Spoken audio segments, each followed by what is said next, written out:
Good morning, good afternoon and good evening. મિત્રો, સમાજ હોય, કુટુંબ હોય, પરિવાર હોય કે યા કોઈ પણ જગ્યા હોય, એટલું તો તાકાતવર કે પાવરફુલ બનવું જ કે સામેવાળાને બે વખત વિચારવું પડે કે ભાઈ ધ્યાન રાખજે, અહીંયા જો હળી કરીને તો આ નક્કી આપણને પાડી નાખશે. આપણે એવું કરવું નથી, પણ એટલી તાકાત તો તમારે બનાવવી જ પડશે. જો આ સમાજમાં ઇજ્જતથી જીવવું હોય તો, કુટુંબમાં ઇજ્જતથી જીવવું હોય તો તમે 100% સાચા છો. તમે હરામીએ નથી, તમે થર્ડ ક્લાસે નથી, તમે એકદમ વેરી ગુડ છો. પણ આ સમાજ એવાને જ સ્વીકારે છે કે જે મરદ માણસ હોય ને એને. અને મરદને છે ને હંમેશા વાંધા હોય જ.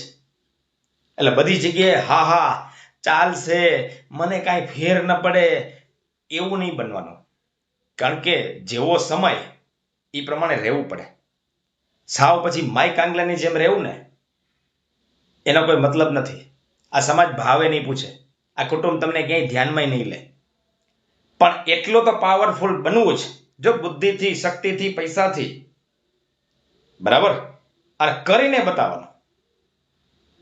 એટલે એને બે વાર વિચાર તો કરવો જ પડ્યો કે અહીંયા હવે ધ્યાન રાખવા જેવું છે, આ કોઈ સાધારણ વ્યક્તિ નથી.